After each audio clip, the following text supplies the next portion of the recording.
बिस्मिल्लाहिर्रहमानिर्रहीम। अस्सलाम वालेकुम नाजरीन, फार्मिंग एंड बिजनेस आइडियाज़ में खुश आमदीद।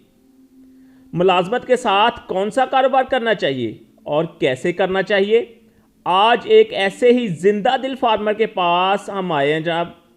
उन्होंने मुलाजमत के साथ साथ अपना फार्म भी बनाया हुआ है और बेहतरीन निज़ाम चला रहे हैं। नाजरीन, उनसे मुफीद मशवरे लेते हैं और जानने की कोशिश करते हैं कि उनका ये सफ़र कैसा रहा।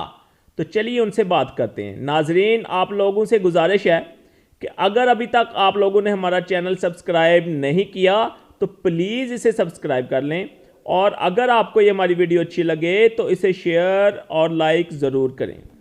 तुसीं सुनाओ। अलहमदुलिल्लाह। बुजुर्गो नाम दस दिओ अपना। रफाकत अली। रफाकत अली। अच्छा बुजुर्गो, सानू यह दसो कि ਇਹ ਕਾਰੋਬਾਰ ਮੱਝਾਂ ਦਾ ਕਰਦਿਆਂ ਕਿੰਨੀ ਦੇਰ ਹੋ ਗਈ ਹੈ ਤੁਹਾਨੂੰ? तकरीबन 10 साल। 10 ਕੁ ਸਾਲ। हाँ जी। ਠੀਕ ਹੋ ਗਿਆ। 10 ਸਾਲਾਂ ਦਾ ਤਜਰਬਾ ਕੀ ਕਹਿੰਦਾ ਹੈ ਕਾਰੋਬਾਰ ਕੈਸਾ ਹੈ? कारोबार अच्छा है माशाल्लाह, मेहनत करिए तो ठीक है। ਮਿਹਨਤ ਕਰੀਏ ਤੇ ਠੀਕ ਹੈ। ਮਾਸ਼ਾਅੱਲਾ। ਇਸ ਟਾਈਮ ਕਿੰਨੇ ਜਾਨਵਰ ਆਪਣੇ ਡੇਰੇ ਤੇ ਰੱਖੇ ਨੇ ਤੁਸੀਂ? 16-17 ने। ਅੱਛਾ, ਅਸੀਂ ਦੇਖ ਰਹੇ ਹਾਂ ਕਿ 16-17 ਤੁਸੀਂ ਜਾਨਵਰ ਰੱਖੇ ਨੇ ਤੇ ਮਾਸ਼ਾਅੱਲਾ ਡੇਰੇ ਦੀ ਸਫਾਈ ਸੁਥਰਾਈ ਦਾ ਕੰਮ ਬੜਾ ਜ਼ਬਰਦਸਤ ਹੈ। ਇਹ ਸਾਨੂੰ ਇਹ ਦੱਸੋ ਕਿ ਤੁਸੀਂ 17-18 जानवर रख के बंदे किन्ने रखे ने मुलाजम डेरे वास्ते? बंदे 2 हासिलपुर दे ने। ठीक हो गया। मुलाजम 2 बंदे इन्हां दी देखभाल कर रहे ने? नहीं, 4 बंदे। तुहाडे ख्याल दे मुताबिक 17 जानवरां नूं 2 बंदे आसानी नाल हैंडल नहीं कर लेंदे? कर सकदे ने, लेकिन तुसीं ज़्यादा रखे दे ने? नहीं मैं मुलाजम हां, मैं विच फेरा तोरा होर भी मारना फिर इते लभना। ठीक हो गया। नाल मुलाजमत भी कर रहे हो? हाँ जी। माशाअल्लाह माशाअल्लाह। अच्छा अंकल जी, 10 सालां दे विच की सिੱਖਿਆ ਤੁਸੀਂ ਇਸ ਕਾਰੋਬਾਰ ਕੋਲੋਂ?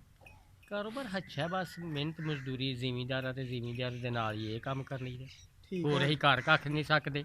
अच्छा हाँ। अच्छा, ਇਹਨਾਂ ਮੱਝਾਂ ਵਾਸਤੇ ਜ਼ਮੀਨ ਕਿੰਨੀ ਹੋਣੀ ਚਾਹੀਦੀ ਹੈ 17 ਵਾਸਤੇ? कम से कम 10 किले 10 ਕਿੱਲੇ। ਇਹਨਾਂ ਦੇ ਪੱਠੇ ਵਾਸਤੇ ਜ਼ਮੀਨ ਹੋਣੀ ਚਾਹੀਦੀ ਹੈ ਕਮ? पट्ठे आ। ਠੀਕ ਹੋ ਗਿਆ।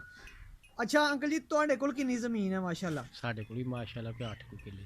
8 ਕਿੱਲੇ ਆਪਣੀ ਜ਼ਮੀਨ ਆ ਕਿ ਠੇਕੇ ਤੇ ਲੈ ਕੇ ਕੰਮ ਪੇ ਕਰਦੇ ਹੋ? ਜ਼ਾਤੀ 8 ਆਪਣੀ ਤੇ 5-6 ਠੇਕੇ ਤੇ।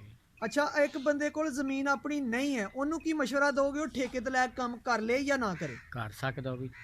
ਠੇਕੇ ਤੇ ਤੁਹਾਡੇ ਖਿਆਲ ਨਾਲ ਅਗਰ ਬੰਦਾ ਇੱਕ ਕੰਮ ਕਰਦਾ ਹੈ ਤੇ ਉਹ ਸਹੀ ਬਚਤ ਪੈਸੇ ਸਹੀ ਕਮਾ ਸਕਦਾ? ਬਿਲਕੁਲ ਕਮਾ ਸਕਦਾ। ਅੱਛਾ ਅੰਕਲ ਜੀ, ਮਾਸ਼ਾਅੱਲਾ ਤੁਸੀਂ ਮੁਲਾਜ਼ਮ ਹੋ ਤੇ ਮੱਝਾਂ ਦਾ ਹੀ ਤੁਸੀਂ ਕਾਰੋਬਾਰ ਤੁਹਾਡੇ ਜ਼ਿਹਨ 'ਚ ਕਿੱਥੋਂ ਆਇਆ ਹੈ? ਬਸ ਮੁਲਾਜ਼ਮਤ ਕਰਦੇ ਆਣ ਕੇ ਫਿਰ ਇਹ ਆਪਣਾ ਡੇਰੇਦਾਰੀ ਕਰੀ ਰਿਹਾ, ਫਿਰ ਮੱਝਾਂ ਰੱਖ ਲਈਆਂ। ਠੀਕ ਹੋ ਗਿਆ। ਮਤਲਬ ਕਿਸੇ ਤੁਸੀਂ ਕੋਲ ਸਮਝਦੇ ਫਾਲਤੂ ਬੰਦੇ ਕੋਲ ਨਹੀਂ ਬਈਦਾ, ਆਪਣਾ ਕਾਰੋਬਾਰ ਕਰੀਦਾ। ਠੀਕ ਹੋ ਗਿਆ। ਅੱਛਾ, ਤੁਹਾਡੇ ਖਿਆਲ ਦੇ ਮੁਤਾਬਕ ਮੁਲਾਜ਼ਮ ਰੱਖ ਕੇ ਤੇ ਮੱਝਾਂ ਦੀ ਫਾਰਮਿੰਗ ਕੀਤੀ ਜਾ ਸਕਦੀ ਹੈ? ਹਾਂਜੀ, ਕੀਤੀ ਜਾ ਸਕਦੀ ਹੈ। ਅਸੀਂ ਅਕਸਰ ਡੇਰਿਆਂ ਤੇ ਗਏ ਹਾਂ ਤੇ ਉੱਥੋਂ ਇਹੀ ਸਾਨੂੰ ਗੱਲ ਲੱਭੀ ਹੈ। ਉਹਨਾਂ ਨੇ ਇਹੀ ਸਾਨੂੰ ਕਿਹਾ ਹੈ ਕਿ ਅਗਰ ਤੁਸੀਂ ਬੰਦੇ ਆਪਣੇ ਘਰ ਦੇ ਜੀ ਹੋਵੋ ਤੇ ਤੁਹਾਨੂੰ ਇਹ ਫਾਰਮਿੰਗ ਫੇਰ ਹੀ ਕਰਨੀ ਚਾਹੀਦੀ ਹੈ, ਮੁਲਾਜ਼ਮਾਂ ਨਾਲ ਕੰਮ ਨਹੀਂ ਚੱਲਦੇ। ਤੁਸੀਂ ਉਹਨਾਂ ਲੋਕਾਂ ਨੂੰ ਮਤਲਬ ਕੀ ਰੱਦੇ ਅਮਲ ਦੋਗੇ ਇਸ ਨਹੀਂ, ਗੱਲ ਦਾ? ਘਰ ਦੇ ਜਿਹੜੇ ਜ਼ਿਆਦਾ ਜੀ ਹੋਣ ਉਹ ਵੀ ਠੀਕ ਨਹੀਂ, ਲੇਕਿਨ ਮੁਲਾਜ਼ਮ ਦਾ ਰੱਖਣਾ ਜ਼ਰੂਰੀ ਹੈ। ਮੁਲਾਜ਼ਮ ਦਾ ਰੱਖਣਾ ਜ਼ਰੂਰੀ ਹੈ। ਹਾਂਜੀ। ਠੀਕ ਹੋ ਗਿਆ।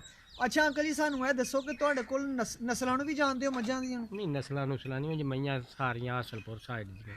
ਹਾਸਲਪੁਰ ਸਾਈਡ ਦੀਆਂ ਨੇ? ਹਾਂਜੀ। ਅੱਛਾ, ਜਦੋਂ ਮੱਝਾਂ ਲਿਆਂਦੀਆਂ ਹਾਂ ਕਿੱਥੋਂ ਲਿਆਂਦੀਆਂ? ਆਪਣੇ ਡੇਰਿਆਂ ਤੋਂ ਖਰੀਦੀਆਂ ਹਾਂ ਕਿ ਜਾਂ ਮੰਡੀਆਂ 'ਚ ਗਏ ਹੋ? ਇੱਕ ਬੰਦਾ ਲਿਆਉਂਦਾ ਡੰਗਰ ਫਲੋਰੇ ਚੌਕ, ਉਹਦੇ ਕੋਲੋਂ ਜ਼ਿਆਦਾ ਲਈਦੇ।